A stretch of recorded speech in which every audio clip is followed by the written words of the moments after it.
Time now for the Morning Rush. And we'll start with Kristen Curry. Kristen. Good morning. We're still watching that storm to the south of the area, continuing to pump up just a few spot showers over the southern half of the state today. The rest of us, it's a mix of sun and clouds. Albuquerque, no rain. Those of you up across northern New Mexico and southern Colorado, nothing expected either. But we'll continue to watch these spot showers even into the later half of our Friday. Back to you. And we're following the day's top local stories. We start with Sarah Yingling. Streets are clear this morning after nearly 100 protesters took over downtown Albuquerque. What started out as a peaceful rally led to protesters blocking the interstate and Central Avenue. Marchers made their way through downtown to UNN and up to an embankment onto Interstate 25, all while holding anti-Trump signs, chanting messages, even spray painting the ground, walls, and businesses. The protest ended around 11 after a brief standoff with police in riot gear. Adam? Across the country, similar scenes. Despite the president's plea for unity, demonstrators gathered outside Trump properties in several major cities into the early morning, some chanting, "Not my president." In New York, police made dozens of arrests. This morning, world leaders continue to call out President-elect Donald Trump. Most are sending messages of congratulations. President Vladimir Putin reportedly reached out in hopes of strengthening relations between U.S. and Russia. Despite Trump's promise to build a wall across the border, the Mexican president says he's hopeful for the next chapter of the U.S. presidency, saying he's looking forward to continuing cooperation and mutual respect. But some countries are a little apprehensive. Iran's foreign minister has already cautioned Trump about respecting its nuclear deal with the U.S. Shoppers in several U.S. cities will soon pay a bit more for their favorite soda. Voters in 4 cities approved a penny per ounce tax on sugary drinks. Boulder, Colorado, San Francisco, Oakland, and Albany all passed the tax. Albany, California. In San Francisco, it's expected to generate $15 million in revenue. Happening right now, Facebook is hiring in Los Lunas. The company has posted the first 4 jobs for its new facility. The new data center is currently under construction near I-25 and Highway 6.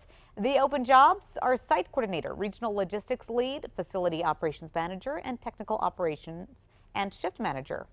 However, General Motors is getting ready to lay off workers for the first time in 6 years. The automaker says it'll cut 2,000 factory jobs in January. GM says the job losses will hit workers in Ohio and Michigan. Some may be offered other positions.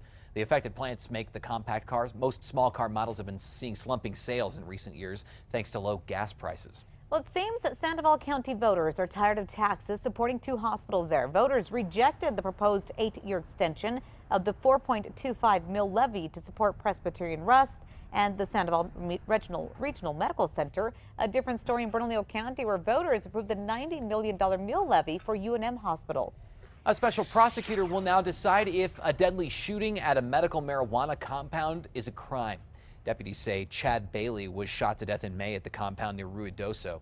The Ruidoso News says the gun used belonged to attorney Mandy Denson, who was with Bailey at the time. Bailey's death has been listed as undetermined. Investigators are letting prosecutors make the call on whether it was murder. Today's Metro Threat Index at a 0. We have nothing but cool temperatures expected this afternoon in the 60s with sunshine overhead. We'll likely see that low threat in the metro area through this weekend. Crystal? Hey, listen up, smartphone users. Too much time on your smartphone could be damaging your beauty rest. Researchers in San Francisco tracked hundreds of smartphone users over a month.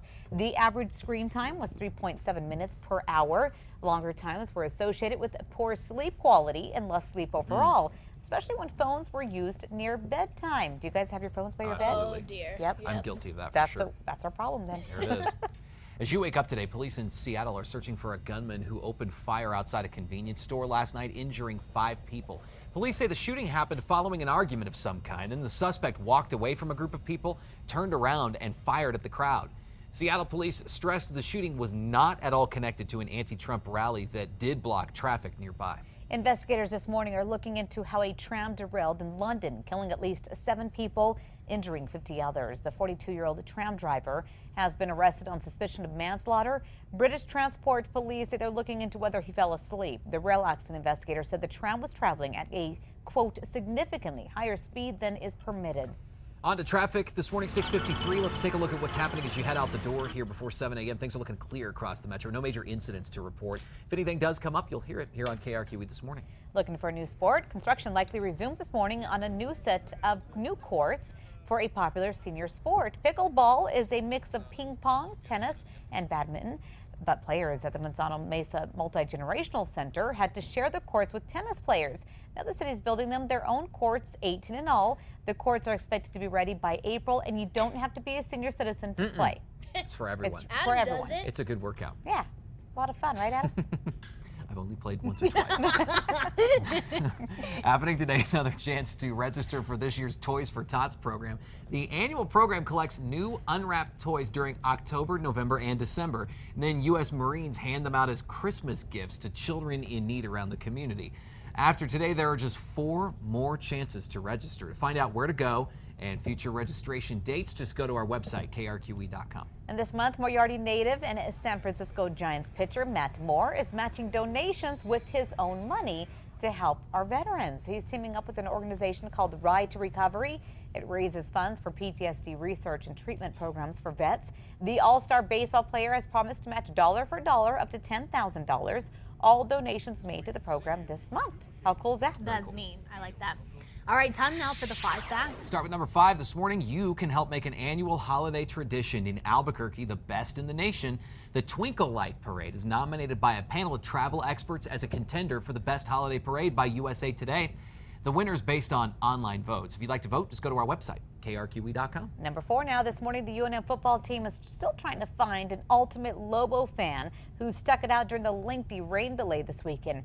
During Saturday night's game against Nevada, heavy rain and lightning stopped the game and led to the stadium being evacuated.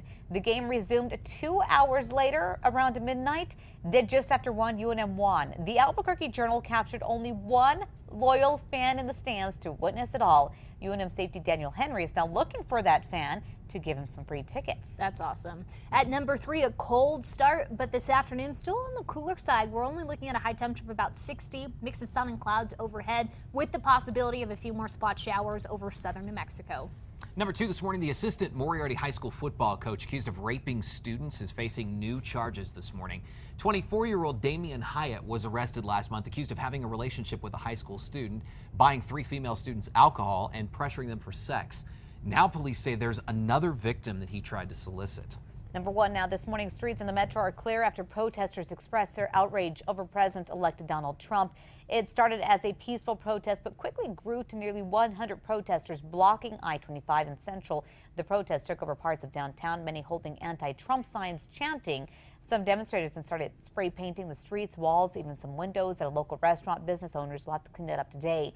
APD, BCSO, state police, they're forced to get involved to finally disperse a large crowd. So far, no word on any arrests. We're going to continue on Fox New Mexico. KRQE this morning is happening after the break. And we're talking healthy eating and how it doesn't have to be hard. It can be quite simple. Look forward to that.